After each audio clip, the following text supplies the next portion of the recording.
The real rain doesn't get going till about 24 hours from now, and then it's going to come down pretty heavy. I think 1 to 2 inches of rain seems pretty likely. Might even be some spots that are isolated 3 inches of rain. We can handle that. Rivers and streams, especially the eastern part of the state, can handle it.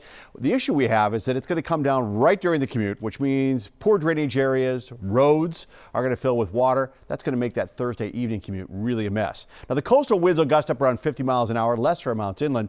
We're going to see some pockets of minor coastal flooding, but most of the flood stages are staying below that minor level, the exception being Nantucket, which might get to minor flood stage out of the whole thing. So nothing going on, but a little drizzle around here tonight. This is the storm still trying to get itself organized. Eventually it will spin up a low down to our south, then work its way in. But just to show you the dynamics, look at this. We've got rain going all the way from North Dakota clear down to the Gulf coastal states, and 4 tornado watch boxes going on. Just shows you how powerful and how dynamic the atmosphere is right now. So what will happen is we'll start to get this low spinning up here, and this will give us some rain as we talk about tomorrow night. This is 8 o'clock, light stuff at that. Once we get into the morning, then it starts to pick up intensity. So this is by late morning, it's already putting down some pretty heavy rain. It will stay with us through the afternoon, through the evening commute, and eventually it will try to work its way on out of here, and we'll get into some drier weather. But that may take us Friday morning, probably still raining. By Friday afternoon, it's kind of showery going on, but the parent low still sits back here and spins, which means it still gives us an opportunity of seeing some scattered showers even on Saturday.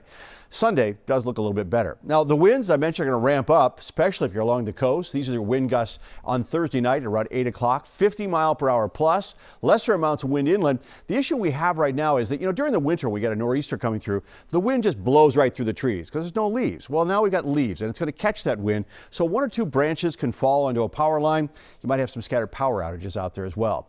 The winds switch directions, come around to the west on Friday morning, and they're so busy, but a little bit lighter. And then here's what I mean. Look at this. Generally 1 to 2 inches of rain, but there may be some pockets that could develop close to 3 inches of rain out of the whole thing. And it is a nor'easter, and even though we're only days away from June, there is actually a chance of seeing some snow in the upper elevated areas off to the north and west. You've got to get some elevation, but there might be a half foot of snow fall into the White Mountains. Tidal concerns, not a big concern. Thursday night, that tide comes in at 747. It's a 10-foot tide, astronomically not real high. The surge coming in 1.5 to 2 feet, so that'll keep us below the flood stage, but certainly we'll keep an eye on it. And there may be a few coastal roads that are blocked off, and if they put the barricades up, don't drive around them. They put them up there for a reason, and we might even see something like Morrissey Boulevard reduced to a lane or so. All right.